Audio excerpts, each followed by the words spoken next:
often told that I contradict myself, but I am a student of literature and will quote you right back. When told that he contradicted himself, Walt Whitman said, "I contradict myself.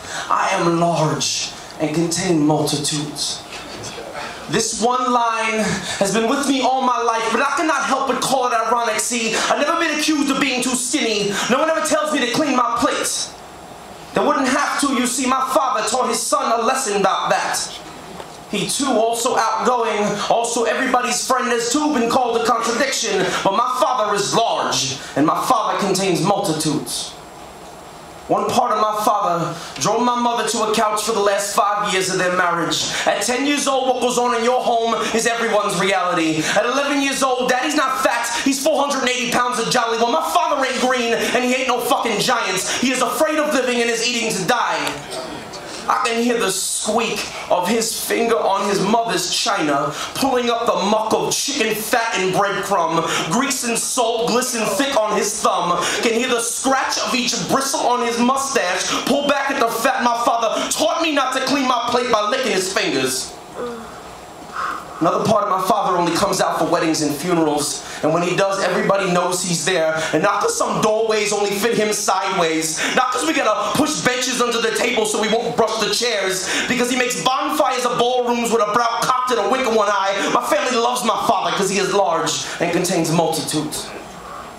Another part of my father is selfish. No church's aisle will bear his frame to walk his only daughter's rose petal stroll. No man his age, his size lives to see their grandchildren. And I tell him this every day on the phone, and his only answer is chewing. My father is eating himself alive.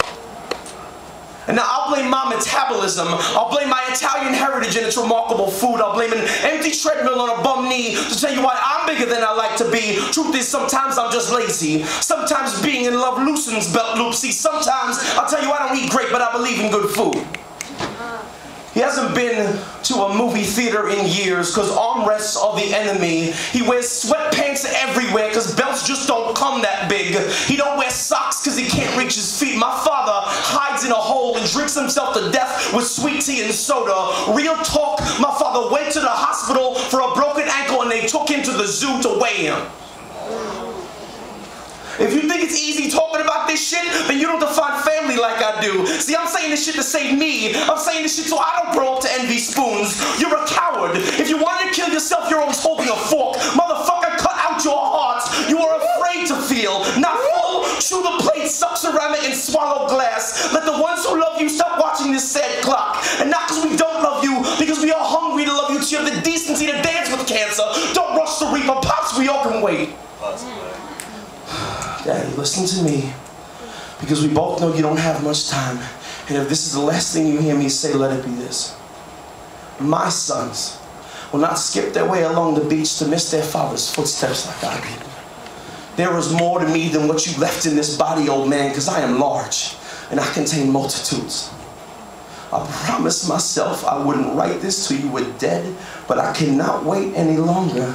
I spend too much time thinking about who makes coffins for men like you, about how many of your brothers it will take to lift you off an altar. I say my goodbye now. Know that we loved you.